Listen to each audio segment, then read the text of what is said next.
All right, as you're getting to know me and starting to learn about my story, let's talk a little bit deeper about my path towards developing this planning system. In 2004, I was 20 years old and I wanted to start my own business. Matter of fact, I started my own business, and after 6 months of running my own business, my partner and I had achieved over $84,000 in gross sales, and it was time for us to look at expanding. There was an opportunity in front of us to grow our business by buying out one of our competitors. And at the time it was, looking back, it was freaky as heck. But at the time it was exciting. And being 20 years old and being naive to everything that I knew about business and everything like that, it was just a step that I wanted to take. It was a leap of faith that I had for myself.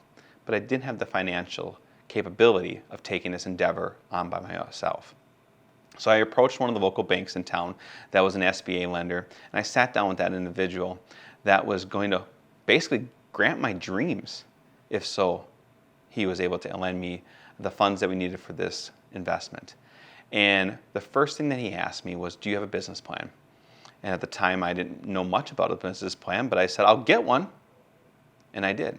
We sat down in a hotel for a 3-day weekend and we developed a business plan by looking up other business plans and doing research and asking ourselves questions about what our struggles were, what our strengths were, what was our competition doing that we could do better, what was it that we needed to do to succeed, and how are we going to minimize the risk for all the players and parties that were going to be involved in our endeavor, be the bank, ourselves, our friends and family, our vendors, and hopefully the customers that would have learned to trust us.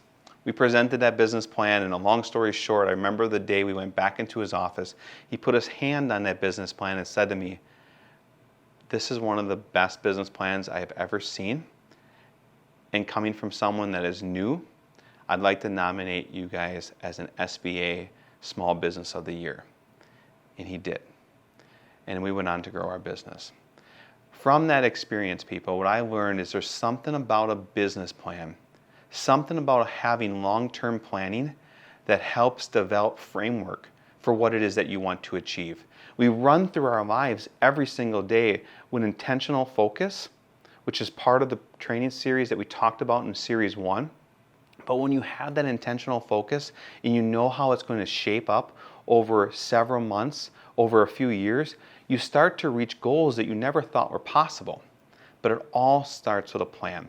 We developed this professional builder as a one-page business plan that you can use for your business, you can use for your organization, or you can use for your own professional life. This is a tool that comes in a business and executive system. You might have not thought at the time when you purchased your planning system from us that you were a business or an executive leader, but this is also designed for the professional in you. And we have the opportunity at any time to upgrade your Key2Success planner if you want to take full advantage of this tool that we're about to talk about. This tool is an overview of what is to come in this system over the next 3 years. It's going to help break down the boulders by maximizing those strengths. So let's take a look at how this one-page business plan, this professional builder, helps you move forward.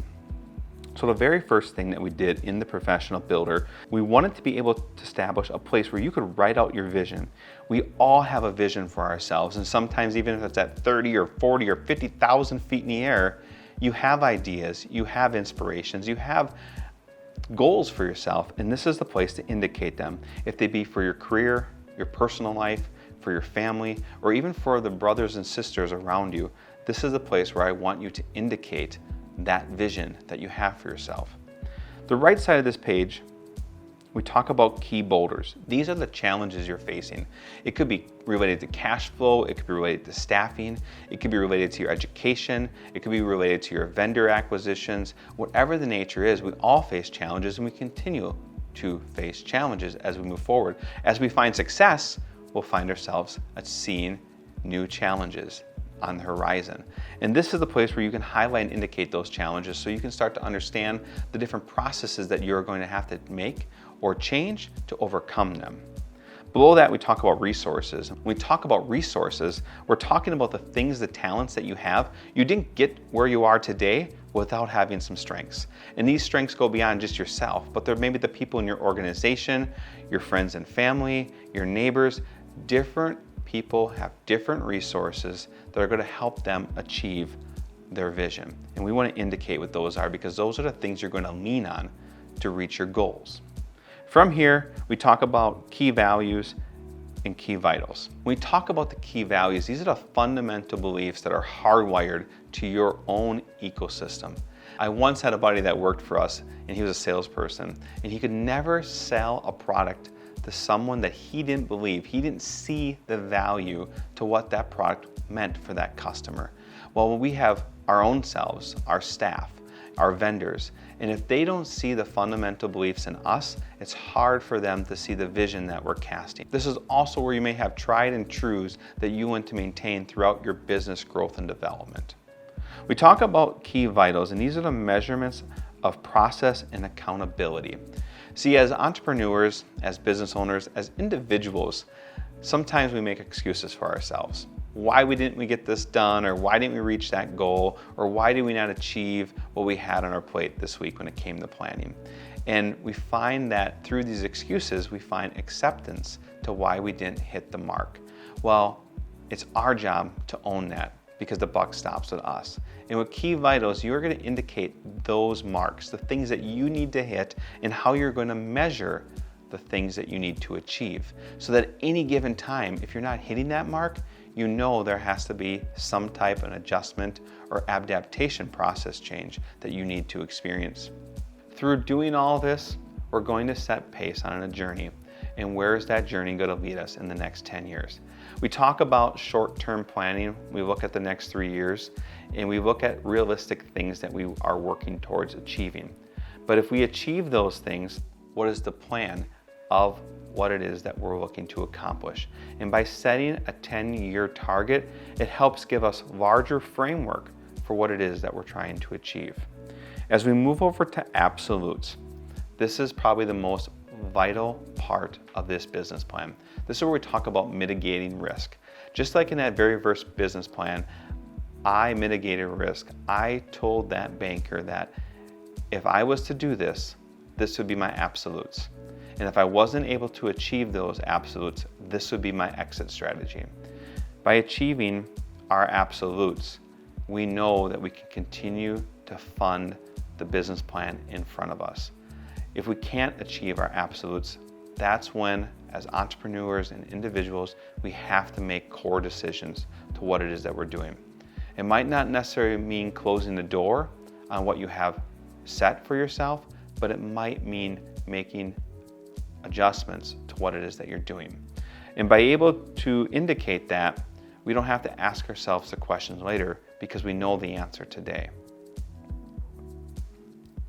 As we get over to the right side of this page spread, it really starts to talk about what is your role in this business plan, because we all have a role to our own success. And here we talk about what is the key actions that you're going to hold yourself accountable to.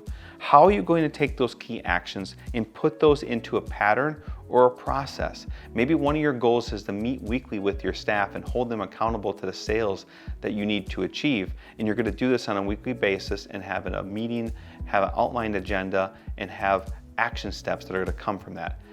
The role of you holding that meeting is your action. It's your accountability. The process and pattern is the consistency and the routine that's going to see success for yourself. Michael Jordan was a great basketball player, but he practiced. He established routine, and by you establishing that same practice and routine in your goals that you're reaching for, you're going to find success. From here, we're going to look at the next 3 years. We're going to look at that vision board. We're going to process through those boulders and strengths that we have, and we're going to determine the key 3 goals that we have for this year, the next year, and beyond. From there, we're going to talk about organizational impacts. As I was growing through that period of time where our business was deflating and it wasn't accelerating anymore, I read a book called The Entrepreneur Myth, and it talked about the entrepreneur siege of where we grow and we grow and we plateau. From that life lesson, I recognized that success was causing impacts on my organization. If I grew every year, but I didn't make adjustments to our patterns, our processes, to the different relationships we have with vendors, that's obviously going to put a stress on the whole ecosystem. And with the organizational impact, we want to talk about what do these goals mean for our organization? What do they mean for ourselves? And how are they going to influence change or adaptations? Determining how that success is going to impact us is the first step. The second step is going through and creating adaptation processes, triggers. When we reach this goal and have this organizational impact, this is the adaptation, the change that we're going to make so that we can continue to move the needle forward. And lastly, a place where you can write notes. Guys, this one-page business plan is something I find that most entrepreneurs, individuals will spend an hour or two on. They'll work through it. They'll come back to it a week or two later after they have had the chance to process some of those thoughts and ideas. And then they'll reflect on this on a quarterly basis. They'll continue to make adjustments to their planning regimen so they can continue to move the needle forward. If you're an individual that has multiple things going on, I encourage you to go into your planner and duplicate this page. Make one for one of your businesses, another one of your business. Maybe you're an organizational leader at your church or a club in your community. Make another one and write out this plan for each of them. There's something about this process as you enter a new year or a new season in your life that's going to give you this strength and this encouragement to push forward. Guys, thank you for staying with me. Next, we're going to start talking about breaking down some of those boulders and maximizing those strengths as we move through this training series.